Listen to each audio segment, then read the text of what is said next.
오늘의 말씀은 흩어진 신자들의 장로들에게 권하는 말씀입니다. 그러면 오늘날의 장로와 초대교회 장로가 똑같을까요? 조금 다른 면이 있습니다. 은밀하게 보면 비슷한데 다른 면은 디모데전서 5장 17절 말씀을 보면 이런 말씀이 있습니다. 함께 읽어보겠습니다. 시작. 잘 다스리는 장로들은 배나 존경할 자로 알되 말씀과 가르침에 수고하는 이들에게는 더욱 그리할 것이니라. 그 당시에 장로는 다스리는 장로와 또 말씀을 가르치는 장로로 이렇게 구분되어 있었습니다. 베드로는 자신도 장로라고 호칭하고 있는 것을 볼 수가 있습니다. 이 장로를 향한 권면에는 하나님의 양무리를 치되라고 말합니다. 베드로의 이 놀라운 의도 속에는 목양이라는 단어가 그 속에 들어가 있습니다. 그리고 장로들을 목자라고 규정하고 있습니다. 오늘 본문 말씀은 특별히 장로들에게 권하는 말씀이다라고 베드로는 말합니다. 그 장로 속에는 가르치는 장로도 포함되니까 목사, 교역자와 우리 장로님들이 대상입니다. 그렇다면 우리 장로님들이 잘하고 있나 못하고 있나, 목사가 똑바로 하나 못하나 말씀을 가지고 한번 빗대어 보자라고 그 말씀을 보는 것은 아닙니다. 실제적으로 교회의 지도자들, 섬기는 자들은 이 원리에 따라서 교회를 섬겨야 합니다. 오늘 말씀에 양을 치는 것이라고 하는데, 양이라는 동물은 어떤 이미지로 사용될까요? 그 양에 대해서 알면 목자가 어떠한 사람이어야 한다는 것을 알게 됩니다. 양은 다른 동물과는 다릅니다.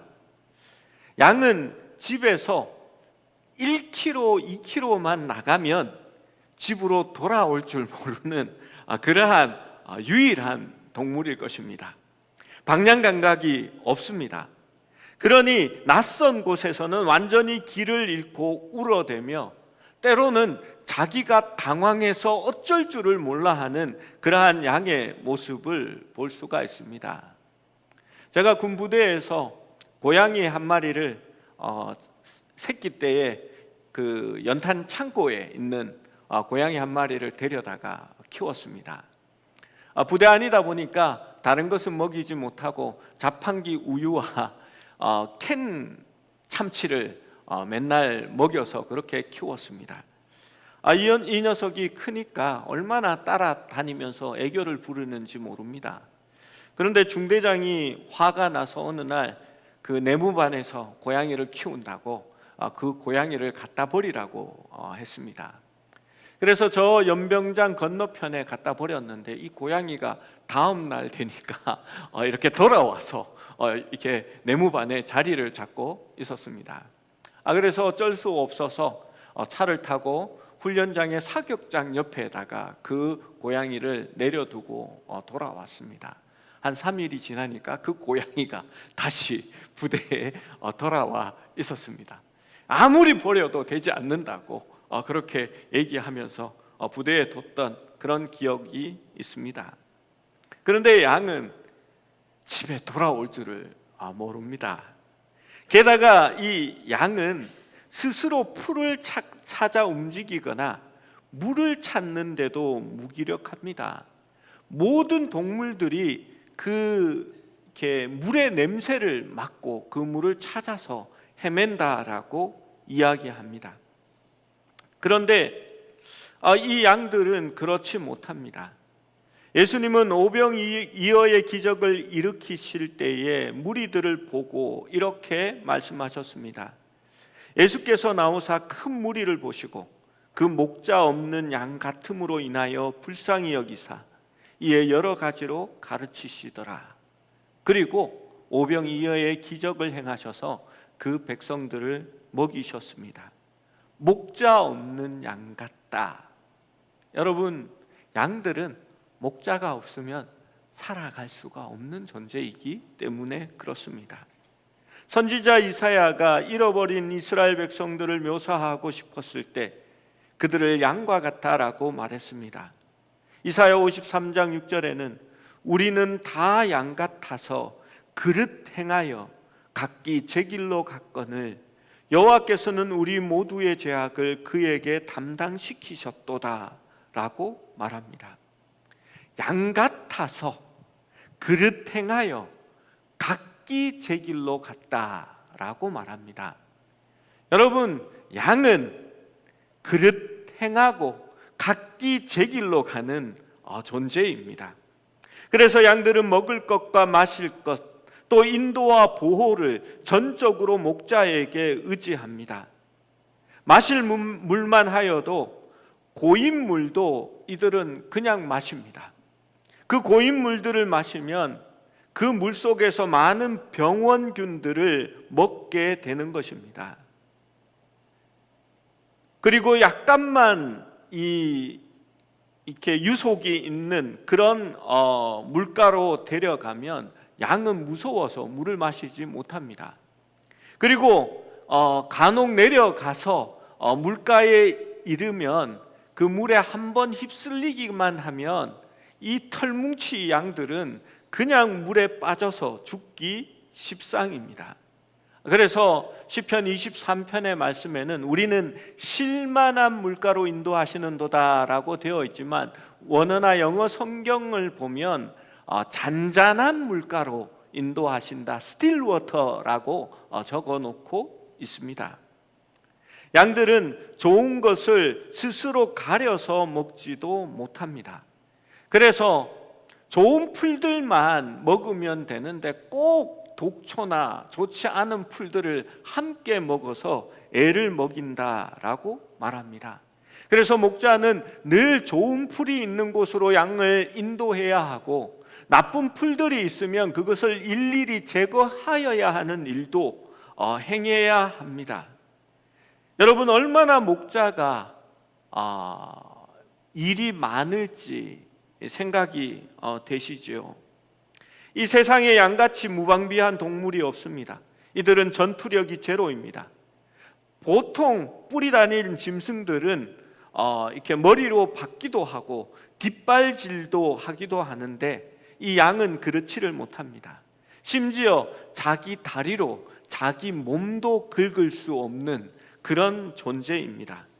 날카로운 송곳니가 있어서 물 수 있는 것도 아닙니다.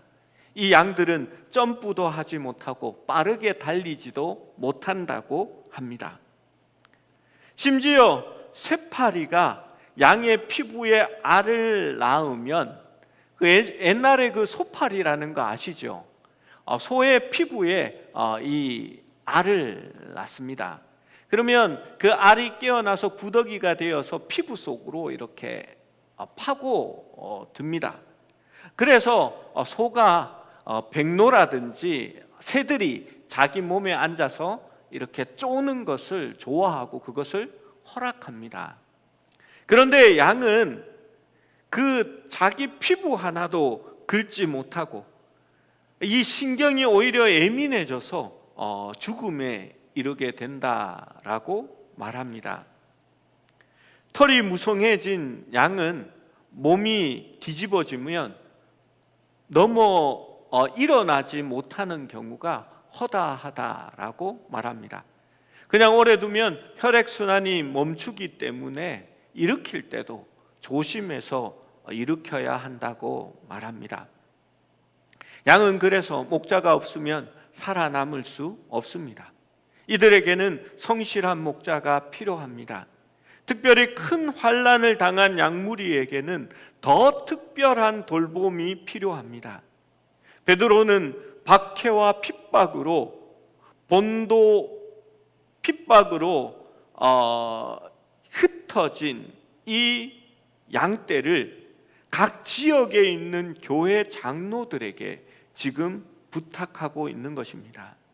이들은 본도와 갈라디아와 갑바도기아와 아시아와 비두니아에 흩어진 나그네된 교회가 나그네 된 성도들이 그곳에 있는 교회에 들어갈 때에 그 지역의 장로들에게 권면하고 부탁하고 있는 것입니다. 5장 이전의 말씀들은 신자들이 겪고 있는 고난과 환난과 시련과 박해에 대하여 이야기하였고, 이제 5장에 이르러서는 그 성도들이 찾아간 교회의 지도력에 대하여 말하고 있는 것입니다. 실제로 어려움 가운데 박해의 시기에는 더 충실한 지도자를 요구하기 때문입니다. 사실 어느 때나 어떤 길이나 어떤 인생이나 신앙생활에도 사망의 음침한 골짜기를 건너가야 할 때가 있습니다. 베드로가 섬겼던 그 교회 그 성도들만이 그러한 것은 아닙니다. 시편 23편에 다윗도 그것을 노래합니다. 내가 사망의 음침한 골짜기로 다닐지라도 해를 두려워하지 않을 것은 주의 막대기와 지팡이가 나를 안위하시기 때문이다 라고 다윗은 고백하고 있는 것입니다. 참된 목자가 있는 교회는 환경에 따라서 흔들리지 않습니다. 문제가 일어나고 어려운 시련을 겪고 그 가운데를 통과할 때에도 그들은 두려워하지 않고 하나가 되어 똘똘 뭉칠 수 있습니다. 해를 두려워하지 않습니다. 그러나 온전한 목자가 없으면 작은 일에도 양떼는 흩어지게 됩니다. 그리고 큰 환난이 일어난 것처럼 풍비박산을 맞이하는 것을 보게 되는 것입니다. 오늘날 본문은 장로들에게 권면하고 부탁합니다. 이 본문은 서로 대조하여 강조합니다. 목자로서 양을 치는데 금하여야 할 자세와 마땅히 해야 할 모습을 나타내고 있는 것입니다. 여러분, 장로뿐만이 아니라 섬기는 모든 자가 그러해야 한다라는 것을 생각하고 이 말씀을 보기를 원합니다. 첫 번째로 억지로 하지 말고 하나님의 뜻을 따라 자원함으로 하라라고 말씀합니다. 우리 2절 상반절의 말씀입니다. 한번 읽어봅니다. 시작. 너희 중에 있는 하나님의 양 무리를 치되 억지로 하지 말고 하나님의 뜻을 따라 자원함으로 하며. 억지로 하는 것이란 하기 싫은데 마지못해서 하는 태도를 가리킵니다. 성경에서 대표적인 사례는 마태복음 25장에서 한 달란트 받은 종의 모습에서 찾아볼 수 있습니다. 그 한 달란트라는 것이 얼마나 크고 이렇게 많은 돈인지 모릅니다. 그럼에도 불구하고 그것을 하찮게 여기며 또 남들보다 적게 받았다라는 그러한 마음에서 억지로 하는 것입니다. 그래서 별로 하고 싶어 하지 않는 것입니다. 예수님께서도 쟁기를 잡고 뒤를 돌아보는 자는 하나님 나라에 합당치 않다라고 말씀하셨습니다. 여러분, 거룩한 일에 직임을 받았지만 억지로 하는 이유가 무엇입니까? 그 직분의 소중함을 모르기 때문입니다. 반대로 자원하여 하는 것은 스스로 결단하여 행하는 것입니다. 무엇 때문에 스스로 결단하여 합니까? 하나님의 뜻을 따라 결단하여 하는 것입니다. 하나님의 뜻이기에 순종하는 겁니다. 그것을 자원한다라고 표현하는 겁니다. 여러분, 하나님의 뜻을 따라 살아가는 사람은 나의 뜻을 죽이게 되어 있습니다. 그래서 누구든지 나를 따라오려거든 자기 십자가를 지고 자기를 부인하며 따를 것이다 라고 성경은 이야기하는 것입니다. 두 번째로 더러운 이익을 위하여 하지 말고 기꺼이 하라 라고 말합니다. 2절 하반절의 말씀도 함께 읽어봅니다. 시작. 더러운 이익을 위하여 하지 말고 기꺼이 하며. 여러분, 이익이라는 말을 사전적 의미로 찾아보면 물질적으로 혹은 정신적으로 보탬이 되는 것이라고 말합니다.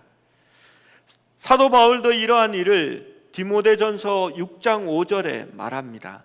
함께 읽어봅니다. 시작. 마음이 부패하여지고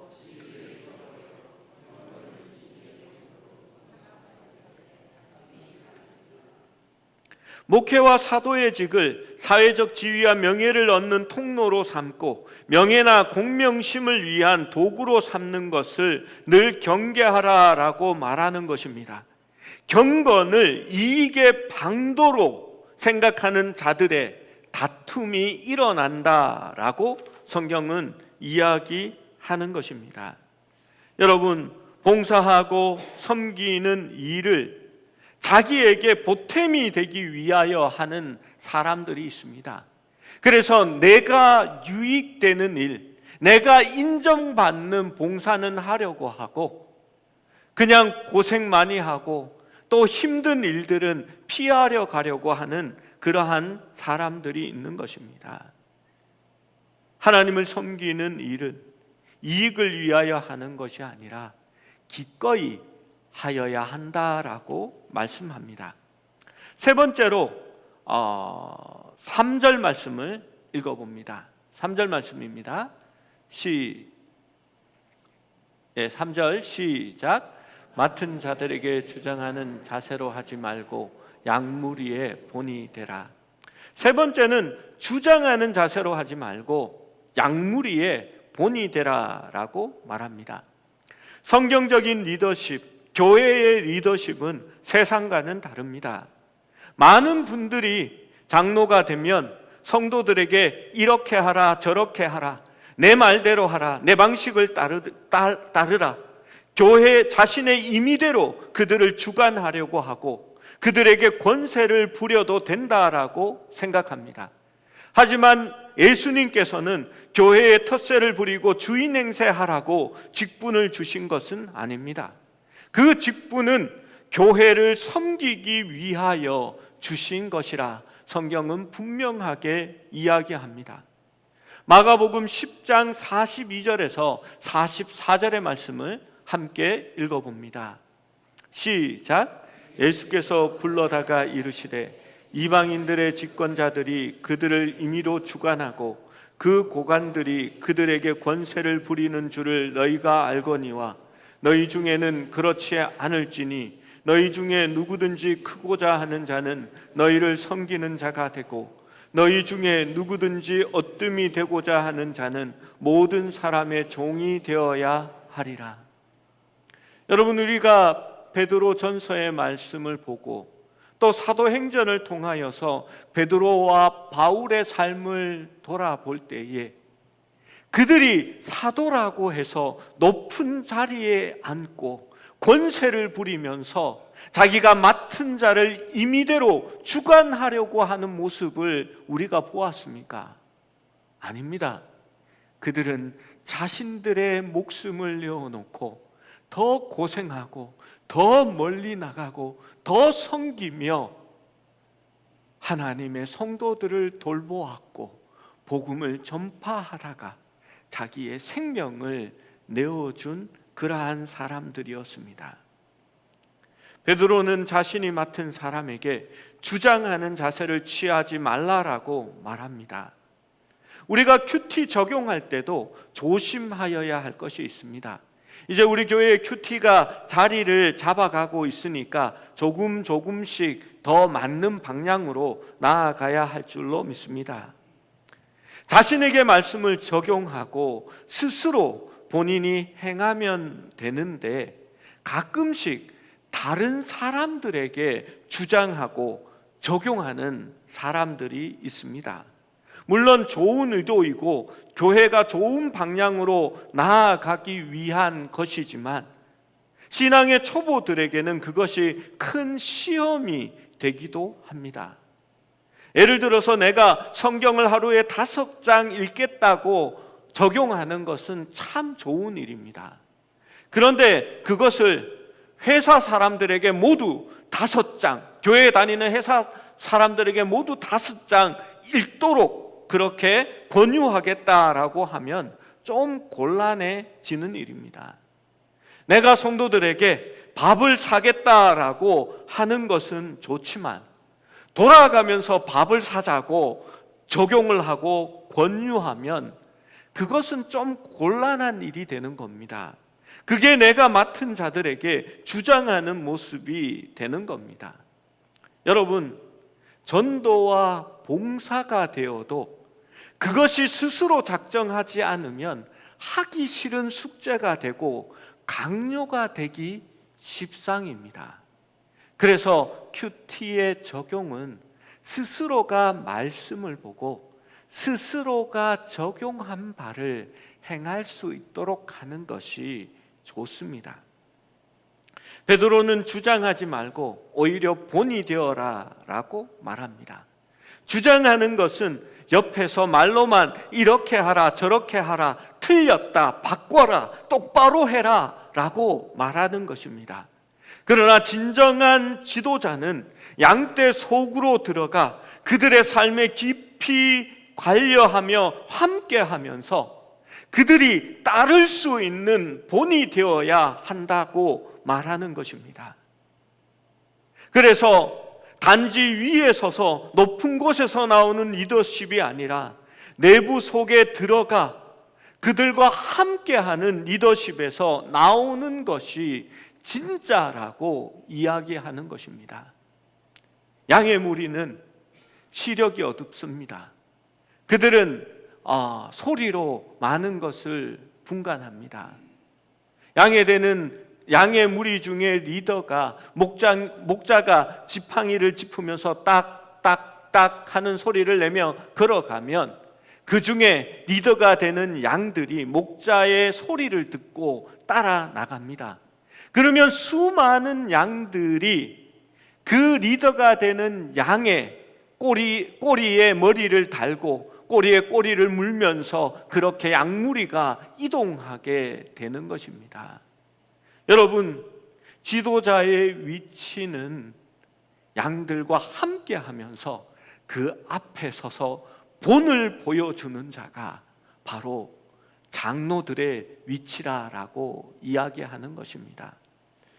장로라고 얘기하니까 목사님 장로만 얘기하는구나, 우리 장로님들 다 나와 계시는데 아닙니다. 처음에 얘기했듯이 목사도 이 속에 포함되는 장로고 여러분 교역자들도 장로가 되는 겁니다. 그리고 앞서 섬기는 모든 성도들이 그러한 위치에 있다고 생각하여야 할 줄로 믿습니다. 얼마 전에 부모님 댁에 가서 아버지와 대화를 하다가 저희 아버지가 이런 말씀을 하셨습니다. 요즘 교회의 젊은 사람들은 어른을 봐도 인사할 줄을 모른다 하시면서 담임 목사님을 다음에 만나면 교육 좀 시키라고 건의를 하겠다라고 말씀하셨습니다.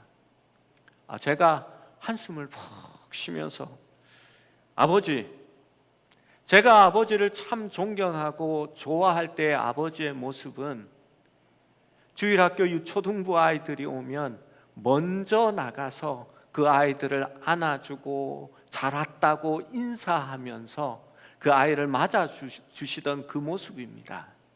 그리고 아이들이 유초등부실에 들어가면서 신발을 휙 던지고 그냥 들어가면 그걸 일일이 하나씩 주워다가 신발장에 차곡차곡 정돈하여서 놓아주던 그 모습이 참 좋았고 그 모습이 아버지의 존경스러운 모습이었는데 우리 아버지 많이 변하셨습니다 라고 제가 그렇게 얘기했습니다.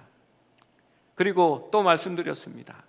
요즘 교회의 젊은 것들은 똑똑해서 내가 인사할 사람과 인사하지 않을 사람을 잘 구별한다고 말씀드렸습니다.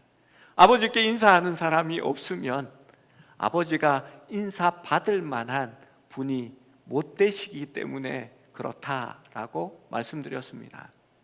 인사를 받으시려거든 먼저 인사받기 원하는 그 젊은 사람한테 한 3번만 먼저 인사해 보십시오. 꼭 나이 많은 사람이 먼저 꼭 나중에 인사하라는 법은 없습니다. 먼저 인사하셔도 됩니다. 그러면 그 사람들이 3번만 그렇게 하면 아버지를 보면 먼저 인사할 겁니다 라고 얘기했습니다. 저희 아버지께서 웃으면서 네 말이 맞다 하고는 수긍하셨습니다. 여러분, 교회의 리더십은 본이 되는 리더십입니다. 베드로는 핍박받고 환난 중에 흩어진 자기의 양떼들을 이제 교회의 장로들에게 맡기면서 부탁하는 겁니다. 이 상처 입은 양들이 그곳에서 다시 회복될 수 있도록, 또 이들이 목자장 되신 주님을 잘 따라갈 수 있도록 그 마음으로 부탁하는 것입니다. 그리고 베드로는 로마에 남아서 이제 순교하게 될 것입니다. 교회에서 앞서서 섬기는 자들은 내 양이 아니고 하나님의 양임을 생각하여야 합니다. 그래서 사람들을 내 사람을 만드는 것이 아니라 주님의 사람이 될 수 있게끔 하여야 하고, 내 중심으로 사람을 모이게 하는 것이 아니라 교회 전체에 잘 정착할 수 있도록 애써 주셔야 합니다. 그리고 우리의 주장이 아니라 우리의 목자장 되시는 선한 목자 예수 그리스도의 뜻에 순종함으로 우리가 섬길 수 있는, 본을 보일 수 있는 그러한 사람이 되어야 할 줄로 믿습니다. 여러분, 아울러 바른 장로들은 양을 즐겁게 하는 목자가 아닙니다. 여러분, 양을 재밌게 하고 늘 놀러 다니고 또 맛있는 것을 교회에서 제공하여야만 되는 그런 사람이 아니라 우리의 궁극적인 목적은 양떼를 건강하게 주님 닮은 모습으로 키워내는 것이 목적인 것입니다. 사랑하는 여러분, 우리 모두가 하나님이 주신, 우리에게 맡기신 그 양떼들을 건강하게 돌보고 하나라도 잃어버리지 않는, 놓치지 않는 그러한 봉사자들, 중직자들이 될 수 있기를 소원합니다.